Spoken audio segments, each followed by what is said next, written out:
for inviting us. Okay, the recording is in progress. Okay, turn that off now. And say hello to colleagues who have supported and inspired our work over many years, and we may get to discuss some of those specific, I guess, moments or instances of inspiration which have really helped us to deepen this project. So we have a title, which you have there, which is very broad: The Politics of Academic Text Production, Language, Locality and Knowledge. I suppose our interest is broad, and we want to signal that with the title. And what we're aiming to do in the presentation is give a sense of the work that we've been doing, the issues, the themes over the past 20 years. And then we want to just focus in on one specific piece of research to illustrate the kinds of data that we've worked with, the questions we've raised, the conclusions we reach. So, and just briefly to say, in the title, the subtitle there, we have language. We are actually focusing on English, but we don't see this as a question only about English, but also about ideologies of language more generally, and then more specifically or more empirically, the multiple languages that people use to write academic knowledge, but our focus is English today. Okay, so Mary Jane's in charge of the slides. So next click. Okay, so this is what we're aiming to do today. We want to summarize our interests in academic writing for publication. We want to give a brief overview of the project, POUR, Professional Academic Writing, saying something about our methodology, the data, the findings. And as I say, we want to focus in on one specific data set and one area of exploration, because we thought focusing in on one specific set of data and work might illustrate well our kind of approach and concerns. And the specific focus will be on reviewers' orientations to English, language and language work when reviewing papers submitted by multilingual scholars for publication. And basically the question is, does language matter and how does it matter? And then hopefully we'll have some time for discussion. Okay, next. Okay, so the project, which we call POUR, Professional Academic Writing in the Global Context, has really one broad overarching question. In what ways is the global status of English influencing academic knowledge production and exchange in the 21st century? Now, obviously, this is a huge question, and it's been engaged with from different disciplinary areas and interests and theories. And our disciplinary communities, if you like, where we're drawing from and kind of speaking to are the areas of applied linguistics, TEFL, TESOL, EAP, all these areas which focus on English as a foreign language or a second language or academic language. And then more broadly, the field of social linguistics of knowledge. But this is just to indicate our disciplinary backgrounds and then the kinds of disciplinary conversations we're trying to engage with. Next one.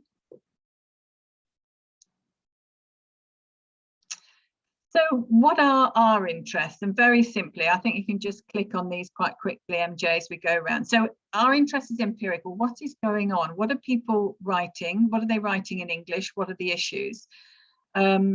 Methodological, how can we get at what's going on? What kind of methods seem to enable us to explore issues around academic writing for publication in English? Theoretical, how do we make sense of what's going on? So what kind of theories from our own disciplinary areas or other disciplinary areas can help us make sense or theorize what's going on? Ideological, in the sense of that we're interested in exploring the consequences of what's going on. And the last one is practical. So are there practical findings, insights that can be used from the findings? Are there practical implications, whether it's in terms of people's own decision making about writing for publication, or pedagogy, or courses that are aimed at writing for publication? So we're interested in all of these things. Next one. So who are the participants? I mean, broadly speaking, I mean, we could have debates about what constitutes qualitative and quantitative research, but this is, broadly speaking, a qualitative piece of research involving lots of data. So it's 50 scholars in the fields of psychology and education, and 4 sites, Hungary, Slovakia, Spain and Portugal, and 13 participants from Slovakia. It's longitudinal in the sense that we're trying to collect data in terms of people's perspectives, but also the text that they're producing over a substantial period of time. The main study, involving all participants, ran for about 10 years, but we've continued to work with people from the project on specific issues, as well as doing other related studies. So I think that comes up next. You click, yeah.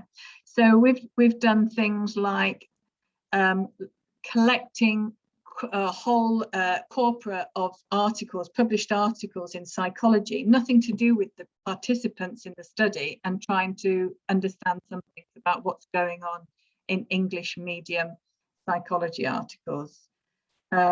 We've carried out interviews, so there's a specific smaller study with journal editors and their decisions around publishing in English and some of the issues they face and what's going on there. An additional study was carried out by MJ, focusing on similar questions, but set in Chile. We've also focused on gender in the sense of women scholars' experiences of academic writing and research for publication, with a number of people who have taken part in the project. And a separate study, but obviously related in terms of questions, has focused specifically on engineers, so a different discipline altogether, and writing for publication in the US. Yeah, okay, so in terms of methodology, the core data, which we would describe as ethnographic data and then text-oriented data. Ethnographic data, we're thinking about interviews that some people listening will have taken part in, long history and literacy history interviews about people's language backgrounds, their literacy backgrounds in terms of their writing in different languages.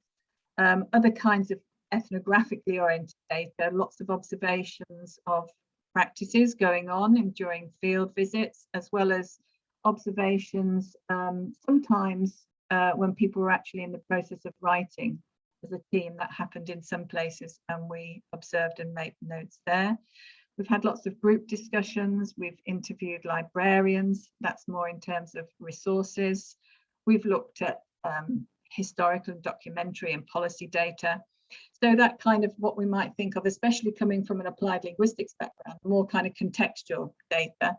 And then more text data are literally the text written by scholars.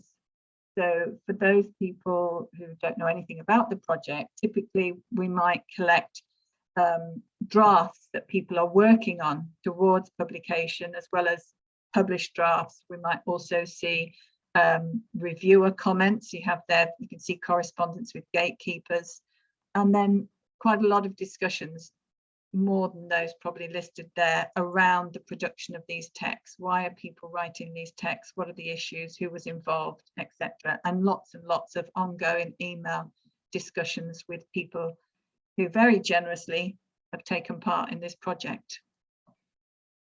And the next slide, MJ. And one notion that is an obvious notion, but one that we found useful, is this notion of text histories. So looking at text rather than looking at, say, the final published version, but trying to understand trajectories of text towards publication, the histories of text, literally. So how do texts change their drafts in their trajectories towards publication? Who's involved and at what stages? I mean, obvious people who might be involved, they could be translators, they could be friends, clearly reviewers, editors, colleagues. What's at stake and for whom? That's a very broad question, but we try to keep the questions broad. This could be at the level of knowledge. It could be at the level of different kinds of language or language use. So we keep that question broad, but then try and focus in on specific detail. And then by looking at specific histories of text or text histories, what can we understand or find out about English medium academic knowledge production? What's going on? So this has been a core way of thinking about it. And, you know, basically it involves looking at text, but trying to understand those texts from a contextual perspective, thinking about these trajectories. And a key focus, it hasn't been the only focus, but a key focus has been on the research or the journal article, because they hold such status within evaluation regimes in different national contexts and then globally. Okay, I think we've just got a few pictures now. And okay, so this might be an obvious point to make to anybody who adopts this sort of contextual approach to the understanding of anything really, of social phenomena. But of course, it's not as common in quite dominant strands of language study and linguistics. So this is a quote from Blommaert, who's a social linguist, and making the obvious point, but one that sometimes has to be made and remade, that we're not just thinking about isolated bits of text. There's no way in which language can be contextless. To language, there's always a particular function, a concrete shape, a specific mode of operation, and an unidentifiable set of relations between singular acts of language and wider patterns of resources and their functions. So in our kind of qualitative text history case study approach, we're looking at specific phenomena, specific practices, specific details, but with the assumption that those specifics can illuminate this a larger phenomenon.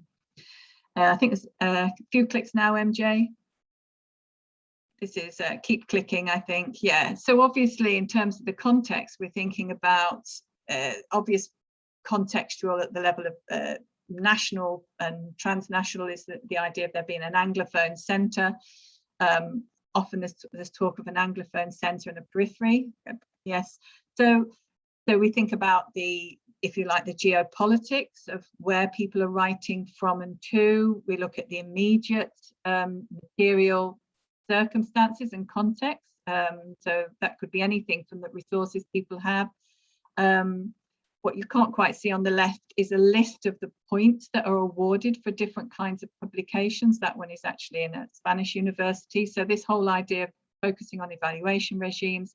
Obviously, we've focused on text. You've got a little extract there with the usual track changes. And we would look at what are people doing with text, who's changing what. We also try to listen about to what people are saying. And this is a tiny extract from something somebody said a long time ago, making a comment really, I suppose, questioning about how we as researchers from the North, the West, the Anglophone centre might be positioning people in research. Yeah, so that's just to give a sense of the range of data and the questions overall. I think I'm handing over to MJ now. Okay, thank you, Theresa, and good morning, everyone, or good morning for me, good afternoon for you. Here I'd just like to share a kind of summary. Clearly, we've had lots and lots of findings that we've been able to generate from this study over such a long time. So we've just extracted about 10 of what we think are the key findings. And at this point, some of these have become almost established knowledge that people might even not think of as research findings. For example, the documented pressures on scholars to publish in English. And we certainly documented that in our 4 sites around the world as well, beyond our sites, and increasingly including postgraduate students. We also became very interested in how evaluation regimes came into play at different levels, the local, the national, transnational, and what kind of effect they had on scholars' decisions in terms of which languages to write in, which communities to contribute to. Naturally, from our perspective, we were interested in how scholars experience the tensions between decisions about where to publish, what language, what kind of communities and audiences to distribute their work to. At the same time, we were recognizing and documenting the variable access that scholars in our study had to different kinds of resources that are needed in order to be able to do academic research and to publish it in any language. Time, funding, support for writing, One of the ways we theorized this was by using some notions from Desserteau about strategies and tactics, that different decisions and choices that scholars make might at certain moments align with institutional priorities and at other moments be much more related to personal commitments. And a major personal commitment that many scholars have, and also professional, obviously, is not to abandon publishing in the local language, national language, or other languages. And this comes in increasingly challenging the repeated claim that English is the de facto language of science, which is something I'm sure we've all heard many, many times.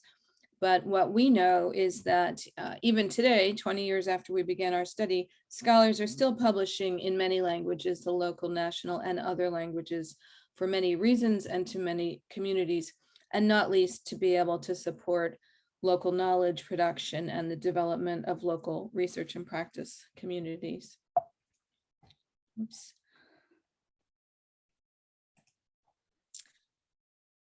In terms of how texts are produced over time, we documented and analyzed the ways that different kinds of people are involved in how texts are produced. We call these people brokers or literacy brokers. They could be colleagues, friends, translators, colleagues in the local context, colleagues in international context, who affect both the content and form of texts in particular ways. And we also categorized people we call institutional brokers, such as journal editors and reviewers, who come to enact their particular ideologies of language and locality, which have a pretty direct impact on scholars' opportunities to publish in journals that they're aiming to publish, with our focus on English, particularly in Anglophone-centered journals, although we also documented the growth of English medium journals coming out of other contexts. We also were interested in and investigated how scholars' work is often sustained through their networks, academic research networks, and the activity that goes on in these networks, and how different scholars take on different roles as authors, editors, providers of resources and information that flow around these networks that draw on both linguistic and scientific expertise and knowledge. As Theresa mentioned, we also had a particular focus on gender and the ways that women scholars in our study experienced their academic work lives and how that affected their ability to publish.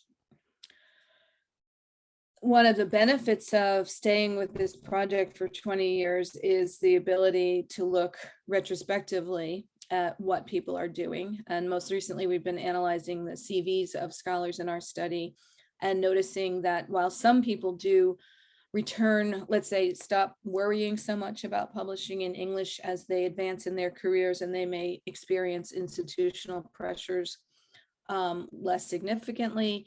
At the same time, we've documented that scholars are continuing to publish in multiple languages. And finally, we've contributed our work and our findings into the broader interest in our field and among our participants in changing practices. And this happens both in terms of journal practices. We've contributed to conversations about reviewing and some very maybe small changes that have been documented in reviewers in some fields, in any case, being more open to the use of different varieties of English or non-so-called standard varieties of English. We've also written a book aimed at practitioners to support them in understanding and participating in the social practices of journal publishing, and Theresa in particular, worked with initiatives that support scholars, such as one called Author Aid. So these are broad findings, and we're happy to talk more about them later on if there are questions. Today, we want to focus specifically on one specific text history data set that we use to explore these research questions. How do the reviewers working for journals or volunteering for journals orient to English and language in general when they review the papers submitted by our participants for publication, and whether and how these orientations to English and language matter in terms of their overall evaluation of the papers. So we grounded this study in some of the existing literature on peer review, which is a small body of literature, but it's mainly focused in 3 areas. First of all, characterizing the evaluative stances taken by reviewers as they look at scholars' papers, work that has looked at their patterns in terms of compliments and criticisms, generally looking at the features of their language as they were related to particular texts. Certain people have tried to taxonomize the features of evaluation and analyze the speech acts that are identified in these reviews. So these have taken a very linguistic focus in terms of what is actually happening in specific reviews. Other research has looked at the comments reviewers make about the content of the articles, looking, for example, at their technical use of technical knowledge, how they make claims and arguments, how they discuss content, references and format. We may or may not consider that to be content, but these are how things were structured.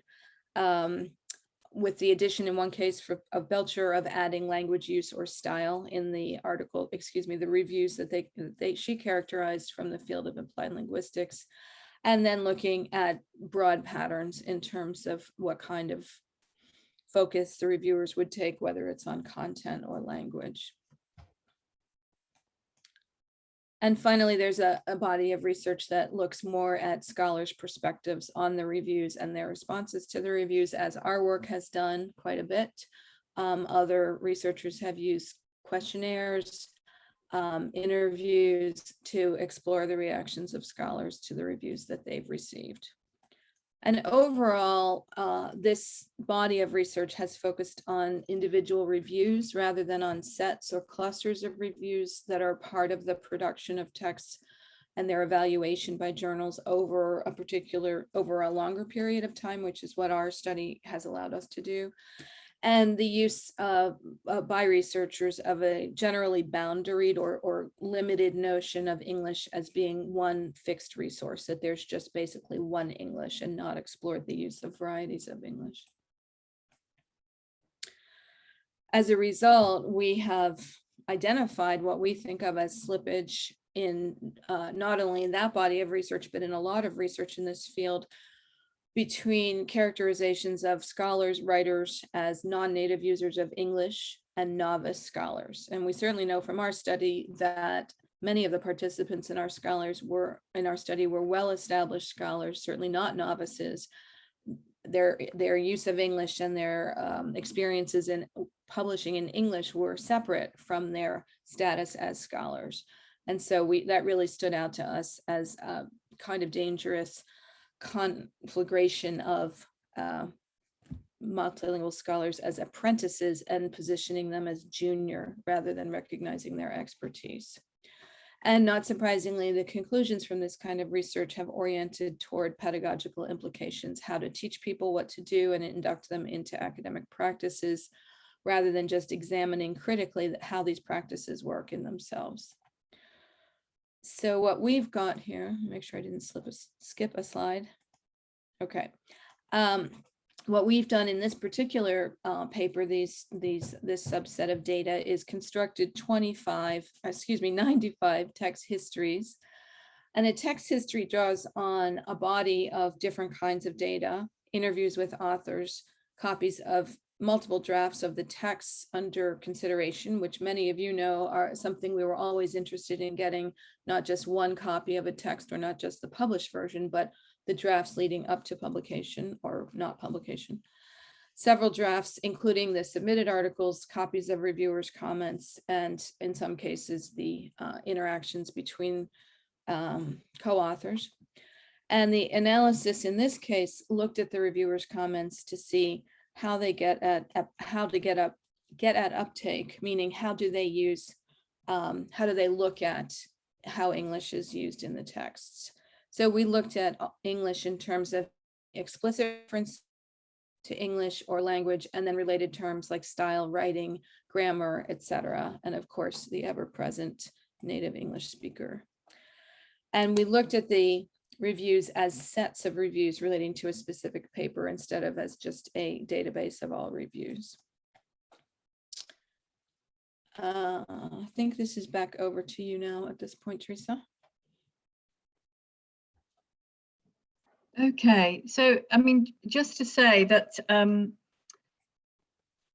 a comment that was repeatedly made by participants, concern, was about how reviewers were reacting to their papers as written by people using English as a second language. In other words, people would say, well, you know, the fact somebody's noticing in some way that my paper is not written by a native speaker, and I have concerns that that negatively affects their orientation, not just to the language, but to the paper overall. So this was a question that was very much, and a comment that was coming out very much from participants. We wanted to engage with this. So as MJ's just explained, one thing we did was try and look at 95 sets of histories, which means the draft text, the submitted papers, the reviewers' comments, to try and understand where the, you know, the attention paid to language. And this brief note here is obviously, we were thinking of you know, adopting a referential or denotational notion of meaning as well as indexical. In other words, we were looking at when people said there are problems with the English, for example, but we're also trying to kind of get at comments made by reviewers which seem to index a reference implicitly to the English, to the language or to the English. So we were trying to do both things when we were looking at reviewer comments. Okay, next slide. So probably not surprisingly, what was the finding from looking at this particular data set was that English stroke language matters in terms of how reviewers orient to a paper. And these are just some examples. And you can see how they refer to English. The author is clearly well versed in this area, but the manuscript needs quite a bit of work on its English grammar and spelling. The English has to be revised in word and worded in a more idiomatic way. The writing style is quite deficient with numerous typos, misspellings, strange uses of grammar, inconsistent style, blah, blah, blah, blah, blah. The paper needs to be correct for English. It has many errors and uses words not appropriate in English, and native speakers should correct the manuscript. So there's a whole range of comments going there. You know, we could discuss, well, what do people mean by idiomatic or simple?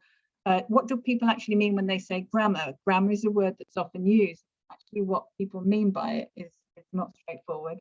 But certainly we could find lots of comments on language, on English. So of those 95 separate text histories, what we found was that in 58, so 61%, there was significant problems with the language or English of the text are foregrounded. That is at least one of the evaluators, the reviewer, the editor, whoever, mention English. They foreground English or language as a significant problem with the article.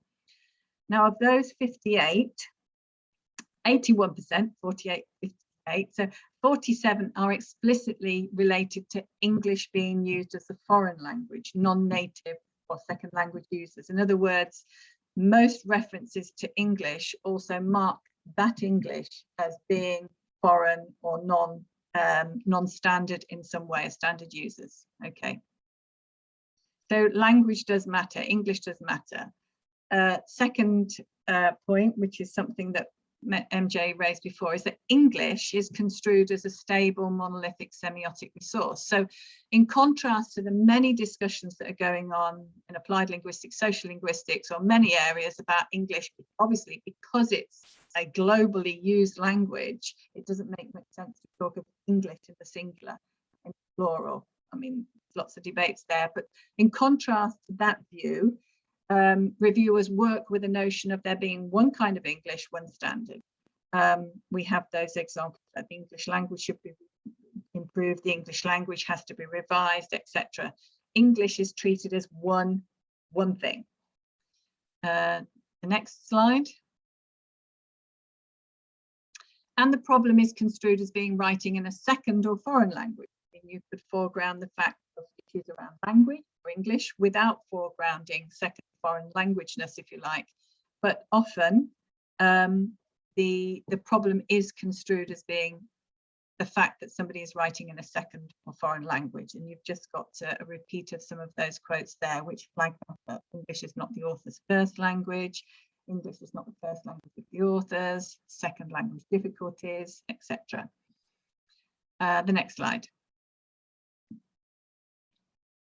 And the solution, which I know people will have come across a lot, and we might think this is disappearing, but it's not really disappearing as much as we might think. The solution is often presented as, well, a native speaker needs to look at it. You can see the examples there. It needs to be looked at by a native English speaker. A native speaker should correct the manuscript. You should give your paper to a native English speaker. So a very kind of simplistic notion of any person who uses English as a first everyday language will be able to correctly edit the paper. This is a strong finding. Okay. Yeah, next slide. Yeah, that one will do. Okay, so the obvious and simple, straightforward point is language does matter. English gets marked in a particular way. Reviewers comment on it. A more difficult thing to get at is, okay, so if people comment on English or language, or authors as being users of English as a second or foreign language, how does that affect reviewers' uptake, their evaluation of the papers they're reviewing? I'm just looking at the time and we're about 35 minutes. So I think I'm just going to carry on. In the handout that was circulated, you have quite a lot of examples of data relating to one text history. And so you can look at those perhaps at another point. So you can see what the editor and reviewers are saying. But I think we'll move on to us saying what our interpretation is of those. So in this particular case, the authors submit a paper and they get different responses by the reviewers to the paper and to the English language. Now, while the editor doesn't refer in then the summary letter for the decision, it doesn't refer to the number of negative comments by reviewers on language, we think that they are likely to have influenced her overall evaluation because of her reference to the significant work needed to be done. Doesn't say more than that, but we think that signals, that's picking up on the emphasis on language work. And also the fact that the editor's decision to reject, so the paper was rejected by this journal, is not actually warranted by the actual reviews. There's 3 reviews, only one of which suggests rejection. The other 2 do not. And you can see that if you look at the extracts that we've included in the handout. The next slide. So what we're saying there is, though in the first journal, the editor refers to a significant amount of work, actually, and we think that language work is affecting her uptake, only one of the 3 reviewers suggests affection. So the same paper is then submitted to another journal. Okay, thank you, Lucia. Yeah. What we can see, you can see some of these in the handout, is that there's different evaluations of the language used. This reviewer 2 in the review for the second journal praises the well-written paper, which actually echoes the praise of reviewer 1 in journal 1. So one of the reviewers in journal 1 is very positive about the language writing, and both of the reviewers from 2 different journals contrast strongly with the negative evaluations of language by reviewer 2 in journal 1, and less marked, but still there, reviewer 1 in journal 2. In other words, across the submissions to the 2 journals, there are mixed comments from the different reviewers. But more importantly, sorry, if we just jump back a bit, MJ. More importantly, there's no, sorry, not that one, the next one. Yeah, this second point here. So more importantly, there's different orientations to the language work required, because although reviewer 2 states that the paper is very well written, that reviewer also points to some language work that needs to be done. In other words, there's an evaluation which says work needs to be done, but the conclusion the person reaches is this: the paper is well written overall. I noticed some errors in surface structure, but I will leave those to the journal's editorial staff and focus my comments on more substantial issues. So we see a different kind of emphasis placed on the significance of the language comments and evaluations. Next slide. So the need for further language work is signalled, but it doesn't, and this is in journal 2, doesn't lead to a negative overall evaluation of the paper. And the language work is not seen as a significant obstacle, but as work simply to be done. And importantly, the work to be done is seen as part of the responsibility of the journal. So what we see is a different orientation to how the kind of language work involved in academic text production. We see different orientations affecting the overall uptake. Or yeah, okay. Next slide. I think this is back to you, MJ. Yeah, okay. So looking at the comments overall and within the text histories, obviously this is a very tiny slice of the data that we analyzed. We've identified 3 major different orientations to language work. The first being concerned deficit, otherwise it's your problem. The second, concerned-resigned, I'm sorry, it's your problem. And the third we call concerned interventionist, which is it's our problem to solve together. In the first orientation, we again got lots of data extracts, but I'll just pull out here that writing in a foreign language is daunting, but it doesn't absolve the authors from having their work carefully edited by a native speaker. It's unfair to be a burden. However, I do not ever intend to recommend an article which is deficient in the language in which it's written. So a real, what we would call deficit perspective there.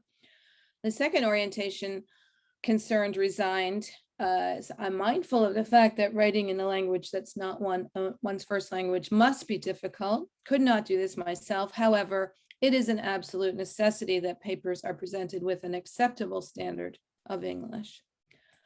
And the third orientation of concerned interventionists, from an editor, I've decided to move ahead with this manuscript. I've taken a careful look. I've put many changes. Please do not take offense at the liberties I took. I did so in the spirit of making this manuscript as sharp and influential as it can be. So we noted, and we think you can probably see quite a difference in these 3 orientations, which obviously have consequences for whether, not only whether manuscripts are published, but also how they are taken up. What is the ideology and the perception by the reviewers of those papers? So just to move along quickly, summing up, what are our interest in writing? This is the graph we started with in the empirical, to review the reviewing practices and how the orientations to language affect the uptake of the papers overall.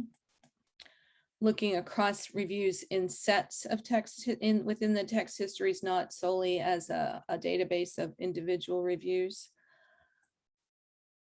Using the theoretical notions of uptake, indexicality, and ideas from critical approaches to English, including the necessity to look at the ideological dimension to explore the consequences of what's going on. And here we've identified native speaker ideologies, ideology of English as a stable monolithic resource, and an ideology of who's responsible for making changes in the language. And finally, practical, how can these findings be put to use in terms of working with journals and publishers, and we hope editors and reviewers. So just to conclude and to make some time for discussion with you, first of all, we hope that this has shown you some of the ways that we've used the data that many of you have generously provided to us and co-constructed with us over many years, and also shown the value of not only the longitudinal lens on writing for publication, the practices of writing for publication, which we know often take many years, but also of compiling a large data set that allows us to look across the data, as well as looking deeply within the data related to one author or sets of co-authors. And of course, there's lots more we could say about that, but it would be great to hear from you all and try to answer any questions you have and to hear your reflections on what we've presented. So thank you very much for listening. And once again, thank you very much for participating in our study, many of you. And that's it.